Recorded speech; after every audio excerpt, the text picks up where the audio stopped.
Hey class, in today's lecture, we're going to be discussing section 7.3, trigonomic integrals. This is calculus.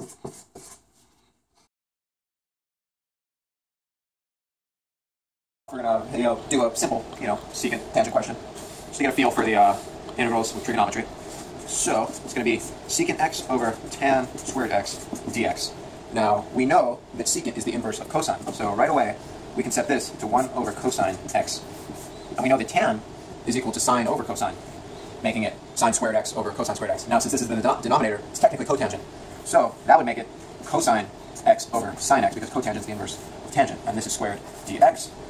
One of these cancels out, and you end up with cosine of x over sine squared x dx. And we can use u substitution here, make your u sine x, making your du cosine x, and we find that our answer is negative sine to the negative 1 x plus c, which is also the same thing as negative cosecant x plus c. There's our answer. Boom. We know that cosine squared x is equal to 1 minus cosine of 2x over 2.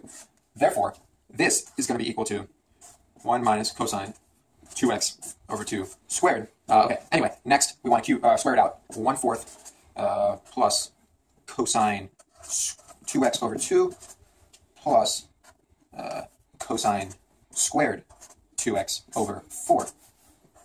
And now we want to factor out a 1/4 here. So let me just rewrite that. Oh, and also, we need to make use of a second power reduction formula, because as you can see, it's still cosine squared of 2x. So we still need to reduce that in order to get our answer. So that's going to actually give us 1 plus cosine of 4x, because we reduce the power and double the number on the inside of the cosine. And that's going to give you over 2. Now we're starting to get somewhere. Okay, first off, we want to multiply this out, which gives you a 1/8 plus cosine, cosine 4x over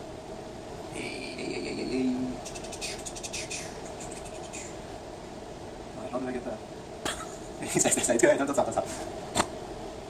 Makes sense. Okay, so in my practice problem, I got this being equal to cosine 4x over 4. The last time I checked, 4 times 2 is 8. Something fishy's going on. I'm going to stick with the cosine of 4x over 4, because I think I copied that from the book. Let me just confirm. Keep recording. Nope. Logic wins every time. Let this be a lesson.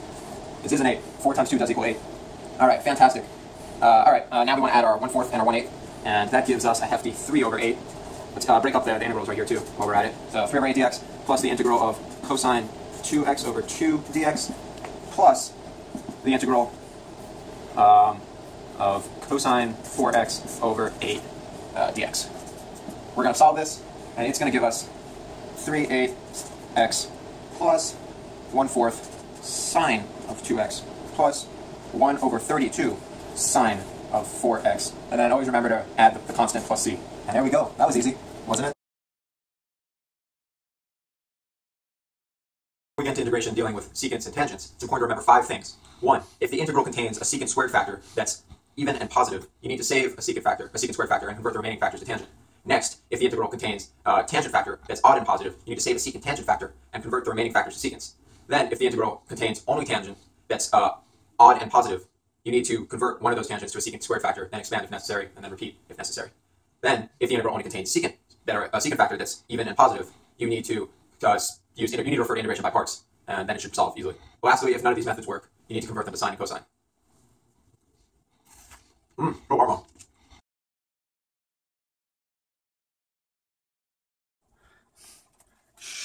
Last problem of the day. Click the light on.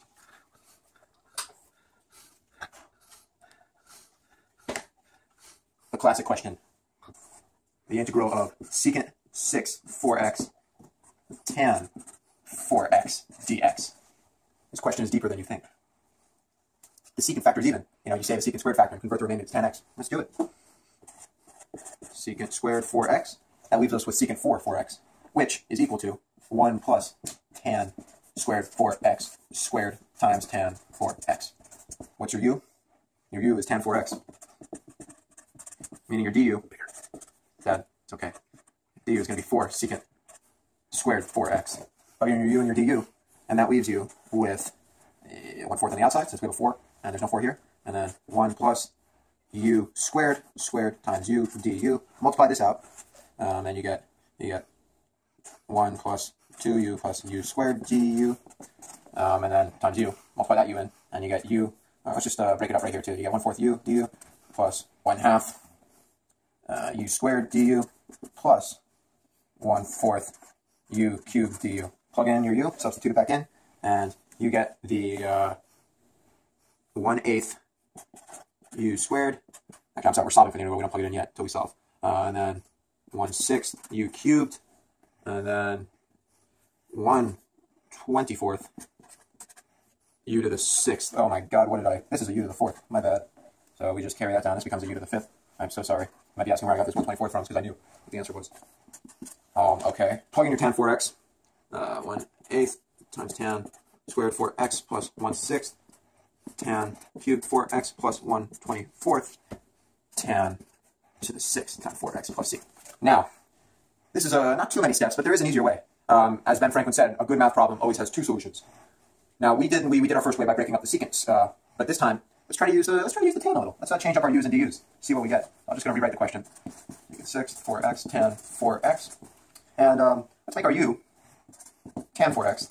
Wait, no, let's make our u secant 4x. So we already made our u tan 4x. And that makes our du 4 secant 4x tan 4x. Now you might notice we have a single factor of tan 4x, meaning that if we do u substitution, we end up getting u to the 5th. I actually put a 1/4 on the outside again. U to the 5th du. And that's much simpler. Now we can just, you increase the power, and it becomes a 1 to the 24th plus c. Plug in your u. So it becomes secant 6 4x over 24 plus c. That is a simpler and nicer answer. Never give up. Good job, son. I'll seek in my tangent. What? That was that.